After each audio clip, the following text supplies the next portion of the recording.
Good evening and welcome to the channel. In tonight's episode, I am going to attempt to work on a condiment. I was challenged by Bernie from Gardening with Bernie in his spice challenge. I make several of my own spices. I've done that. I have videos that I'm going to link a few for you. But today I'm going to try a little bit something different, and I hope it meets the intent. So if you'd like to see what I'm about ready to get into, stay tuned.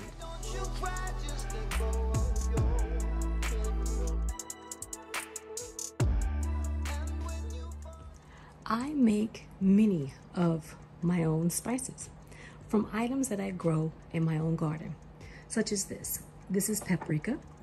I have paprika that grows in my garden. I have some this year. This is paprika powder. I grew the pepper, dried it, ground it, and I have paprika. I also have a mystery pepper that grows in my garden. I have no idea what it is.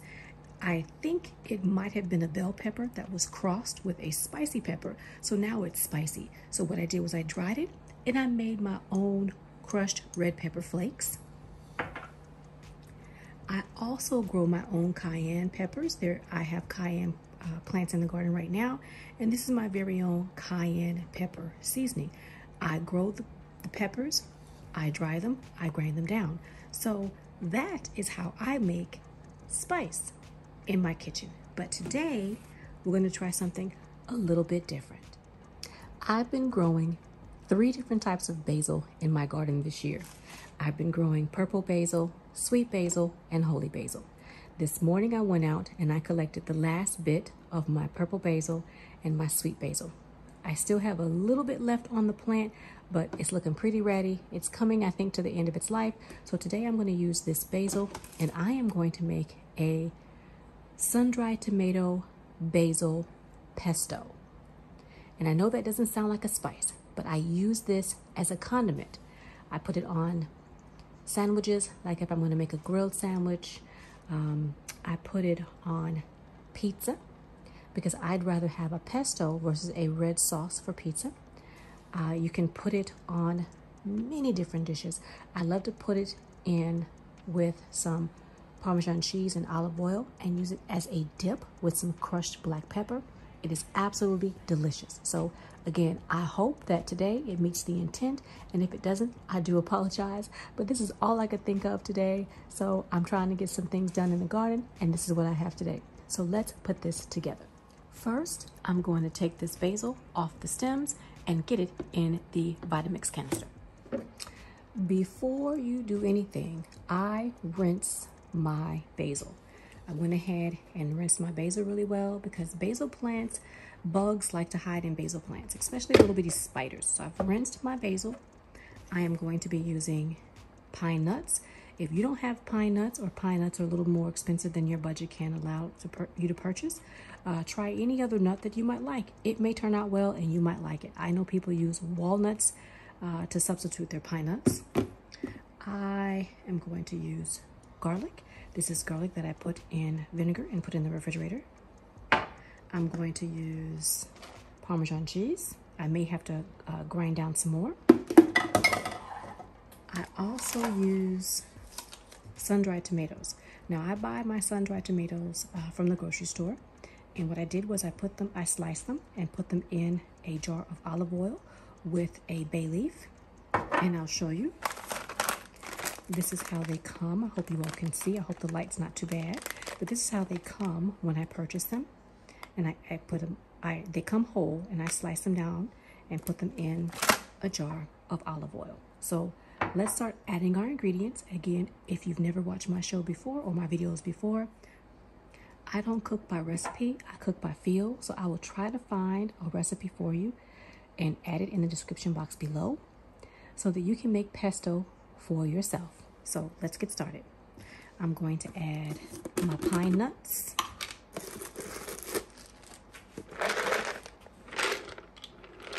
Let's see. Can you all see? Let me change your vantage point. I hope that's better.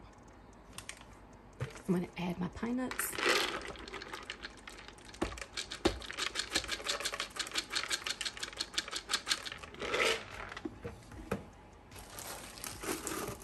I may need to add more. I don't have a lot of basil, so I did not add a lot of pine nuts. I'm going to add the rest of my shaved Parmesan.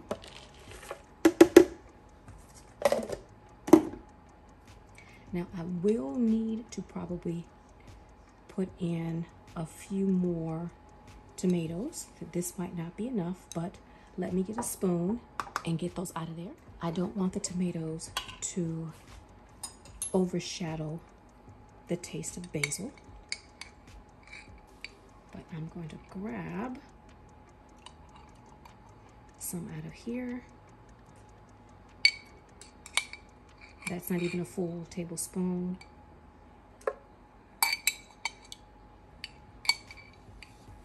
I will need to put more in this jar.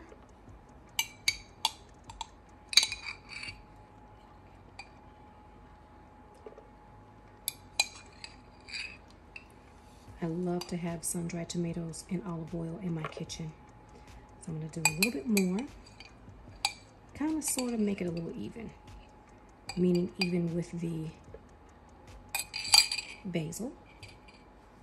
Now I'm going to get some garlic, as if I can open this up. I have issues with my dexterity, so I need to get a jar opener.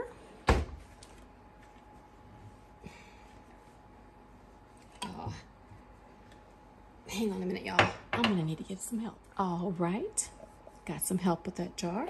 I need to get another spoon because I don't want to put that olive oil spoon in there, so let me get that. All right. So I am going to get a clove of garlic. I think I'm going to do 2 cloves. Yeah, I think I'm going to do 2 cloves of garlic because I like garlic, and garlic is good for you. All right, now I am going to mix this up. So let's get to mixing. I almost forgot the most important part. We need the olive oil. So I am going to pour some olive oil in the jar.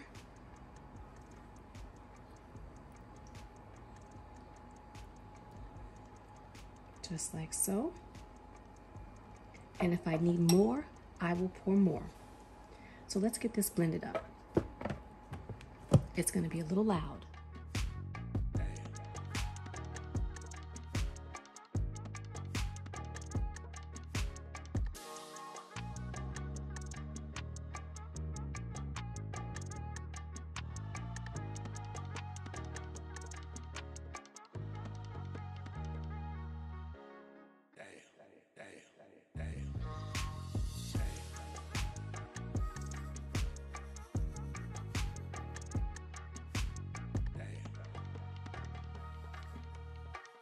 You will need to scrape down your sides.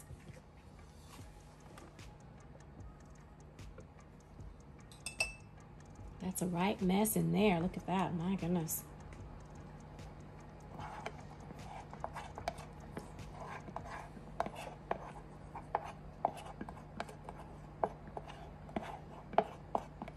The smell is amazing.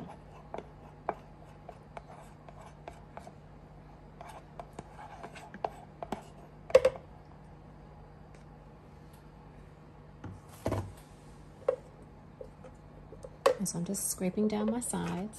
Now you all probably cannot see that.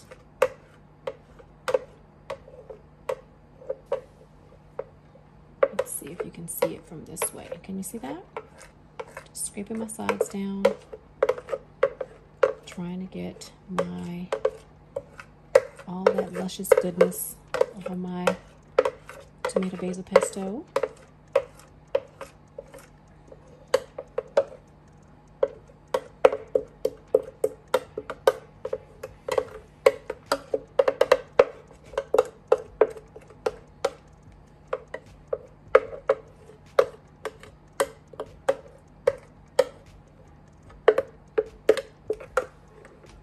I'm also going to stir around the blade to make sure that those tomatoes are getting chopped up.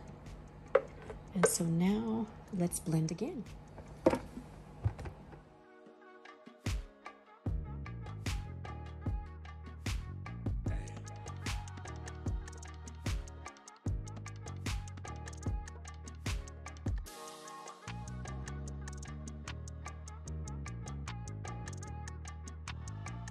And here is my finished product. Let's see. Let's get the top off. Let's push that back so you guys can see. Oop, noisy, noisy. Can you guys see that beautiful tomato basil pesto? It is luscious looking. Now, if you want yours a little less chunky, you can grind it down a little bit more, but I like it to be a little bit heartier, a little bit robust. I love to put this on a panini. That's like a grilled sandwich. Again, if I'm making a homemade pizza, I use this as the base instead of using a tomato paste. This is great if you put this in a little dish and use some dipping bread, like a baguette, and top this off with a little bit of pepper. I did forget to put a little bit of cracked pepper in here, so let me do that. I knew I was forgetting something. Let me get some cracked pepper. Hold that thought, y'all. Hold that thought. Let me put a little cracked pepper. I don't put any salt, only because Parmesan cheese, for some, can have a salty taste. So, no additional salt. I'm going to blend this in, and then this is done. I'm going to place this in little bitty tiny miniature ice cube trays and place this in the freezer.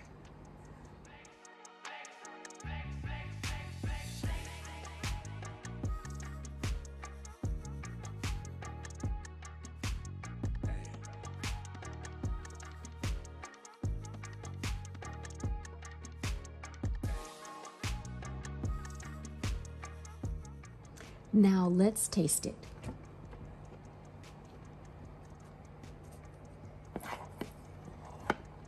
I'm going to scrape the top down.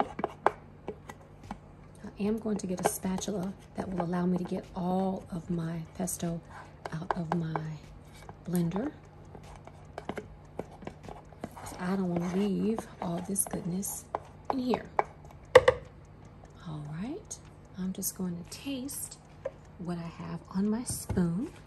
Look at that. Let me show y'all what it looks like. Can you all see that? Beautiful. I'm not going to eat all that. I'm going to put it back in there, but I'm going to have a little bit to see how it tastes. Let's see if I like it. That is delicious. If you guys like pesto, try making sun-dried tomato pesto. If you like this video, do me a favor, hit that thumbs up, share this video, hit that like button, and I hope to see you either in my kitchen or my garden real soon. Make yourself some pesto, and thank you, Bernie. I hope this meets the intent. Bye for now.